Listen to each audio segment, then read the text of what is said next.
Leadership is about service. If you don't serve, you can't lead, right? And if service is beneath you, then leadership is beyond you.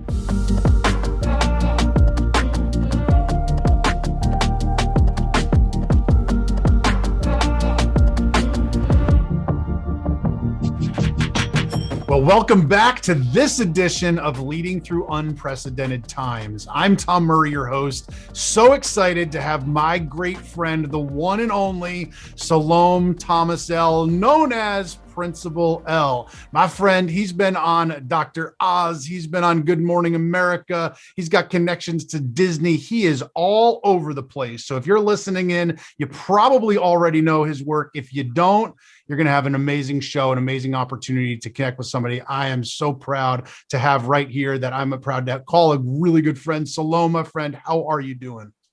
I'm good. I'm honored and happy to be here. I've been trying to get on your little leadership moment, minute, second for the longest time. So I said, you know what? If I can't get a minute, then I'm gonna get 20 or 30 minutes of the podcast. So I'm happy right now, bro. It's awesome. It is so good to see you, my friend. Let's dive right in. One of the things I've been seeing all over social media has your name on it. And it's this around this idea of your story of I choose to stay.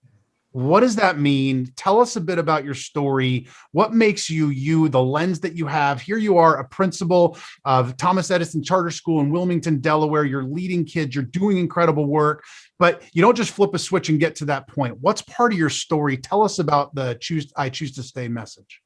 So so early in my career, I spent almost 25 years in the Philadelphia School District. I've been in Delaware for a little over 10 years. And I was a teacher planning to be an assistant principal, and I was offered an assistant principal job at another school, but my district wanted me to leave on Friday and report on Monday. And I said to the chief of staff on the phone, I said, listen, who's going to tell these kids on Monday that I left?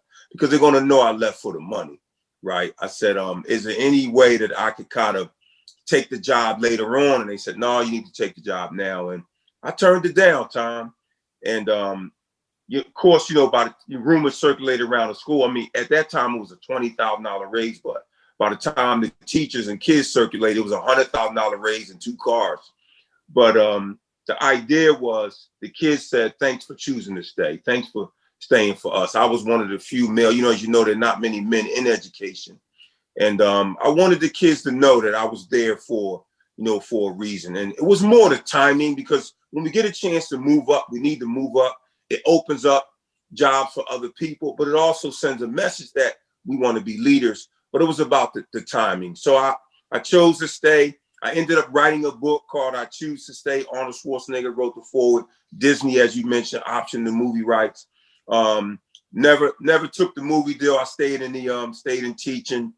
And took an assistant principal job later on. But the idea for me, so recently, I've seen many people sort of talking about their why. Like, why do I do what I do? And then through this whole pandemic, people not truly understanding the hard work of teachers and administrators, whether they're remote, whether they're in school, hybrid. Schools are open. People are surviving a pandemic, but making sure kids are learning. And I just said, wow, this is why we choose to stay, because we want to be able to say to a kid that I loved you before I ever met you. And I just said, and then my teachers have always been on me, say, Principal, you got all these, crazy slogans and sayings. Why don't you put them on a shirt? I'm like, nobody ever read any of my slogans. And so we decided to print up a few shirts and see, would I choose to stay on the front? And some of the sayings on the back is, every child needs somebody crazy about them. The students are worth it. I stopped praying for a lighter load, started praying for a stronger back. I love kids because I'm a blesser, not a stressor. Tom, our goal was 100 shirts in 30 or so days. We were at almost 500 shirts the first month. I mean, it's just taken off. People really proudly saying, we made this choice. This is a decision that we made. For years, people said, teachers only teach because they have to. They can't do anything else.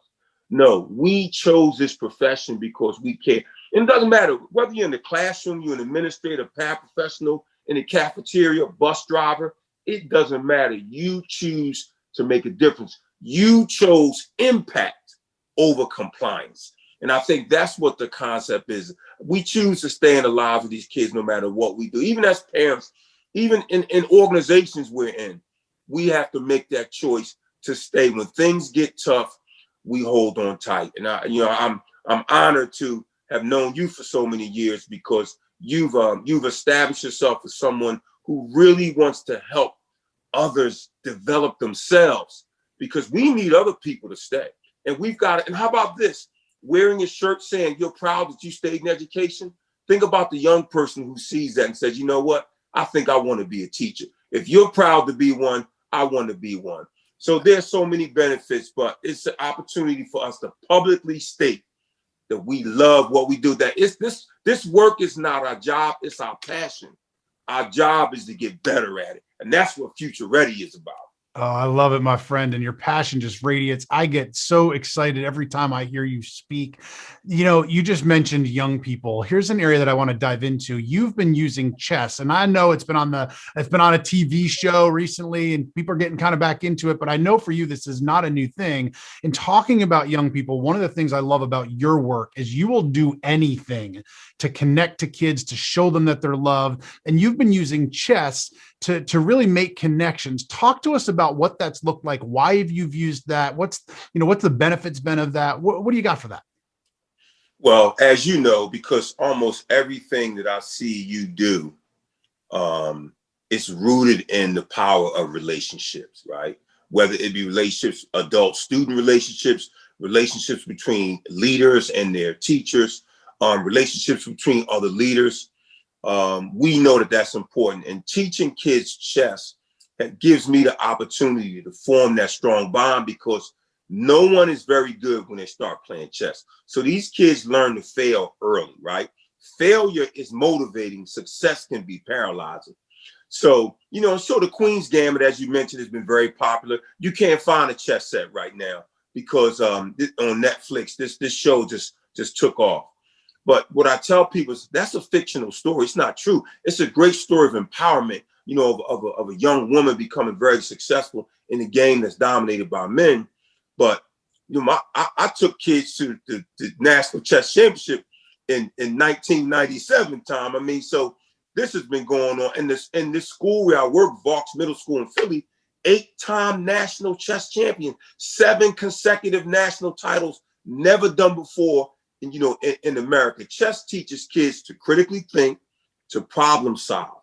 It teaches them patience, and it's very mathematical. I started actually time teaching chess through mathematics to some special education students when I was a middle school teacher. Thought I was giving them intellectual capital, thought I was giving them chess and mathematics, but I was giving them intellectual capital. They were walking around the school carrying chessboards. If you don't think anything else about a kid who carries a chessboard, you assume that they are intelligent.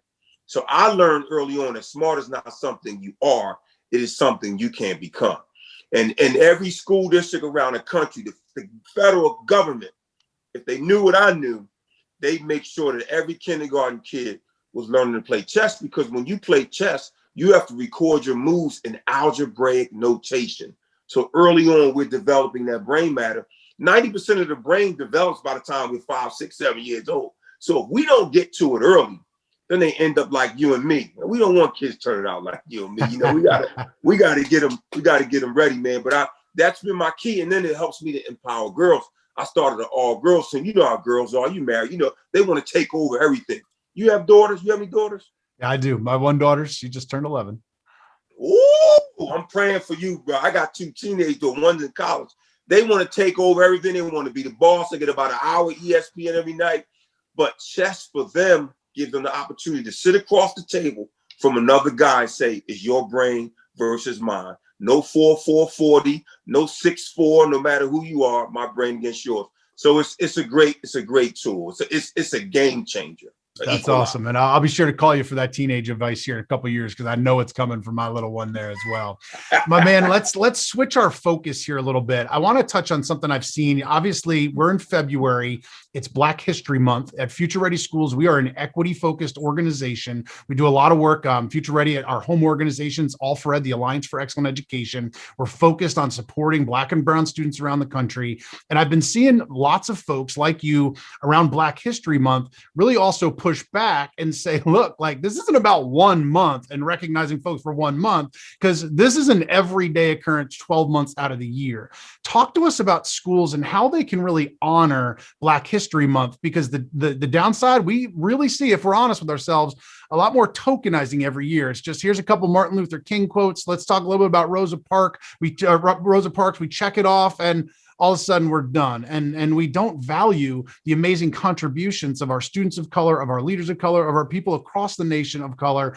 Talk to us. You've got a different perspective, a different cultural background than I do. Talk to us for what schools can do to truly honor our leaders and our people of color, as well as the history that they have. Right.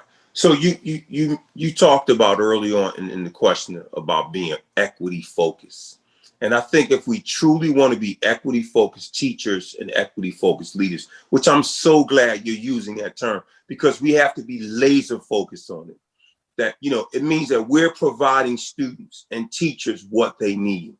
And one of many that students need, that they need to know that that their culture matters, right? That we know that intelligence and excellence crosses all racial lines, all gender lines, all economic lines. And so when we teach this, my mother taught me early on in my life. My mom passed away in 2002. She was a paraprofessional in school. She taught me that the best way for you to learn about yourself is to study the history of other people. And so, I'm very confident most of the schools around this country are teaching African-American history more than in February. We highlight it in February because it's African History Month, just like Women's History Month and all the other months. But year round, we need to ensure that every school, not just many or most, but every school is making sure that children, no matter where they're from, no matter what race, what religion, understand that the history of African-American people didn't start during slavery, that they came from a people who built ancient civilizations, but who worked with people from Greece and from areas in Europe, people who work together. This struggle for equality and justice has always been a unified effort. And I think that's an important message as well. It's Black History Month, but let's talk about the people who worked along the way with Blacks. Let's talk about the white families who allowed Harriet Tubman to hide slaves in their home to keep them safe. It's always been about being united, not being untied. Change those two letters in the word united. The T9 becomes untied immediately. Same letters, different word. United, so much more powerful. So we need to unite around making sure that the message is universal, but it's all year. It's every day talking about the greatness. And it's not about being superior. It's just about making sure that we all understand that we all contribute to our society. And the children have to. It's the reason why we don't see a large number of minority students in teaching, because in schools, they don't feel like that they matter. We've got to make sure they know that they matter. Why? Because I'm going to teach you. I may not look like you. Most of my teachers at school time were white, but my mom didn't own a car. They took me to college. They helped me. They fed me. They did whatever I needed to become successful. Now, I didn't know they would set me up like a Reese cup to become a teacher. That was their grand plan. But the idea is they wanted to show me, I'm going to serve you, so you grow up and serve others. And so, I'm just one of many who are out there making sure that people understand that we must teach all children and all adults that the history of our people, and the history of all people, is very important. But I was on a Zoom with my kids yesterday talking about all these inventions by Blacks that people don't know about: the spark plug, the traffic light, the automatic transmission, the typewriter, the refrigerator, the air conditioner. All of these invented by Blacks who at the time weren't allowed to get patents. So there were white scientists who helped them and who will get the patent for them to make sure that it went on the record. So lifting everybody up and empowering and educating everyone is how we elevate and improve our profession, but also improve our children and community. My friend, your heart, it radiates in all that you do. And I truly you got me on fire, man. You got me on fire. I can listen to you all day. Let me hit you with one more area, building off what you were just talking about. You're somebody that works with leadership around the country. You coach them, you speak in front of them. Obviously, you're a principal yourself, so you're doing that every day, and you get to work around the country with leaders who are out there. And let's be real, the pandemic has been challenging for all of us across the board. School leaders continue to get knocked side to side. Today they're probably running hybrid schedule 35B for kids A through L, right? And they're getting it all in. What advice do you have for leaders in some of the areas that you've been talking about today? Speak to school leaders right now in the midst of adversity throughout the pandemic. What advice do you have for them? These school leaders are leading through challenging times, right? And there's never been a time like this. And I'm just so impressed every time I talk to my colleague principals in Delaware or principals from around the country at how they continue to serve. And I think that's what we do. If the teachers need it, then damn it, we need to provide it so that they can help these children. I asked my teachers, I had one teacher come to me and say, listen, I want to split screens. I'd love to have an iPad with my computer. And if you're nice enough, principal, I'd like to get an Apple Pen too. So I said, you know what? Let me reach out and see if a few more teachers might need that. Every teacher in the building, now everybody wanted an Apple Pen, everybody. So I said, you know what? If this is what they need to make lives at home easier for kids, then we need to provide that. Leadership is about service. If you don't serve, you can't lead, right? And if service is beneath you, then leadership is beyond you. So if there are any aspiring leaders out there, you need to understand that this job is not about finding the easiest path, because that path is not out there. You're going to have to overcome obstacles. People are going to resist you, but persistence overcomes resistance. But we must understand that this job is about taking care of those teachers who are on the front line, saving Private Ryan every day. And if we didn't know it before, then this pandemic has really, really showed us. I have teachers delivering things to kids' homes. They don't have to do that. The teachers not just my teachers, all over the country, delivering Christmas gifts, making sure they have supplies, internet.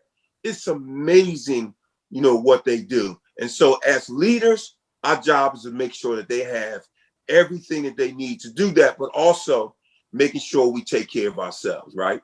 Because we are serving, so we got to take care of that vessel, that temple that we serve. So make sure you're eating right, make sure you're exercising, make sure you stay connected with other leaders. We're all in this struggle together, and we support one another. That's why, Twitter, social media, Instagram, Facebook, everything is just so powerful because it allows us to grow together, right? And what I've learned through this is that we just can't go through a situation. We've got to grow through a situation. I got that from my good buddy, Joe Jones, who's a superintendent in Delaware. I've written a couple of books with him and TJ Vari on building and winning team, passive leadership. We got a new book coming out, Tom, next month, Retention for Change. All about how do you recruit and hire talented teachers and principals, but then retain them so other schools and school districts don't hire them away from you. And it's all about supporting, giving them what they need, building a positive culture, and making them feel like they matter, that they are important. And that's my leadership moment for you, is that our goal has to be making sure that other leaders are feeling like that they're important and that they matter and that they make a difference. It's the reason why we're still in this business, man. We're still going strong. We wake up, and I know it, I'm speaking for you. We go to bed every night with satisfaction and wake up every day with determination, because we know that together we can get this job done and save many lives through the good work of kids and principals and teachers all around this country. Can't say it any better than that. Much love your way, my man. And what an honor it was. Everybody, this is Leading Through Unprecedented Times. You heard it here. That is Principal L. Salome, thanks for being here today. No problem, man. My goal is to get every kid in the Penn State and not the state pen. So all you folks up in that Lehigh Valley, I'm showing love to you because you matter. I appreciate you. Thanks, everybody.